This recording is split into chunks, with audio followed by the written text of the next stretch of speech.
Bismillahirrahmanirrahim. Di video kali ini Bapak akan tunjukkan cara memperoleh fungsi model linear menggunakan regresi linear sederhana, dan aplikasi yang kita gunakan adalah menggunakan aplikasi sederhana Microsoft Excel. Mohon disaksikan. Oke, baik. Mohon diperhatikan. Misalnya di sini kita punya data tentang emisi karbon dioksida dalam metrik ton yang diperoleh dari data emisi karbon yang ada di Indonesia dari tahun 1990 sampai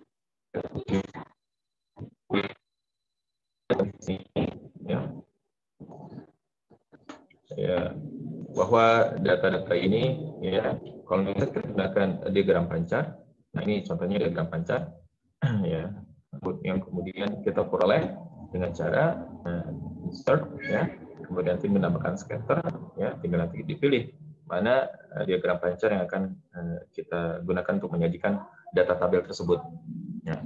Kita bisa lihat di sini, data ini gerak ya, naik turun ya.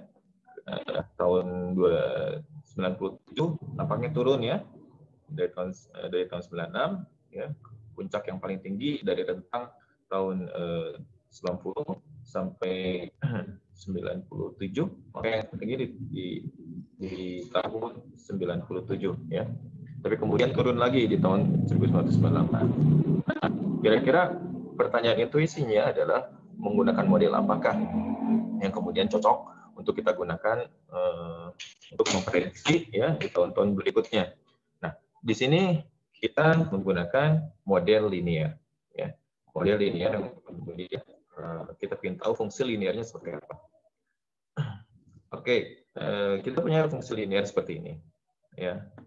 Nah, yang akan kita gunakan adalah dengan menggunakan regresi linear sederhana yang tentunya dia dalam bentuk eksplisit ya, y sama dengan a plus bx ya, di mana a dan b itu suatu koefisien yang akan kita tentukan, yang akan kita cari ya berapa nilainya ya, di mana a konstanta dan b koefisien yang akan dicari berapa nilainya. Nah, ini menggunakan rumus ya, ini sigma y ya, kemudian dikali dengan sigma x kuadrat dikurangi sigma x dikali sigma x kali y dibagi n dikali sigma x kuadrat min sigma x kemudian dikuadratkan ya. Demikian juga dengan b menggunakan rumus ini ya. Nah, biar memudahkan karena kita sudah punya data yang kemudian kita simpan dalam bentuk Microsoft Excel ya.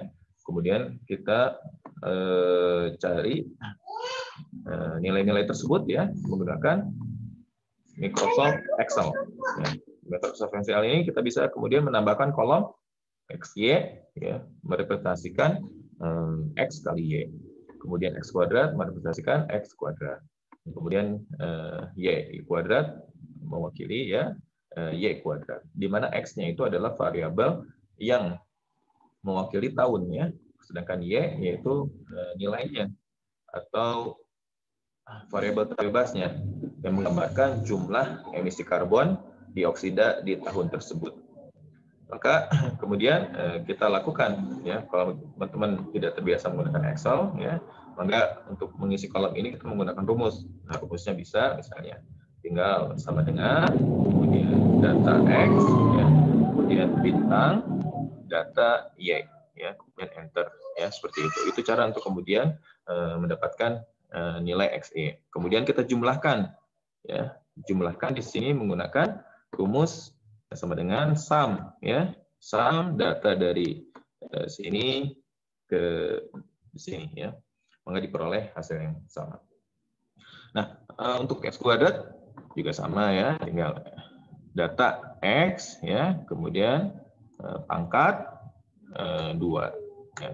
Untuk data Y juga sama ya, data Y pangkat 2 ya. Kemudian sama kita sum ya semuanya ya. Dari data ke-1 sampai data ke-18. Yes. Nah, setelah itu kita berarti punya data-data yang diperlukan ya. Maka tinggal kita masukkan ke rumus yang tadi ya. Maka ya Bapak memperoleh A-nya itu atau konstantanya 0,9684, B-nya itu 0,039. Oke, tinggal dimasukkan ke persamaan Y sama dengan 0,9684 ditambah 0,0039X. Nah, dari sini nanti kita bisa memprediksi atau memforecasting. Misalnya Bapak ingin tahu nih data ke tahun 2020 kira-kira berapa ya, gitu ya. Ya, ini adalah model regresi linear sederhana yang kemudian menggambarkan jika misalnya data yang kita gunakan adalah data yang terus-menerus linear, ya, kemudian tidak mempertimbangkan masalah seperti tahun 2020 sekarang. Apa contohnya? Yaitu COVID. Ya, tentu saja ketika COVID terjadi dari mulai Maret 2020 sampai sekarang ini, jumlah kendaraan kan menurun drastis. Penggunaan kendaraan menurun drastis. Sehingga ketika jumlah kendaraan menurun drastis, emisi karbon dioksida pun menurun drastis. Bahkan Bapak baca artikel, katanya ketika di masa-masa pandemi COVID ini, justru lapisan ozon itu yang awalnya terbuka, ya, bolong, ya, akhirnya kemudian tertutup kembali. Ya. Nah, itu kemudian inilah kekurangan kalau misalnya kita menggunakan model linear sederhana. Nah, untuk kedepannya nanti ada beberapa model-model yang kemudian bisa kita gunakan, seperti convex optimization, robust optimization, yang kemudian dia menggunakan variabel yang lebih banyak, ya, sehingga nanti bisa lebih memprediksi terhadap kehidupan nyata. Itu sedikit tutorial dari Bapak tentang bagaimana cara membuat fungsi linear menggunakan regresi linear sederhana. Dan ini juga mudah-mudahan membantu untuk teman-teman mahasiswa mengerjakan tugas. Assalamualaikum warahmatullahi wabarakatuh.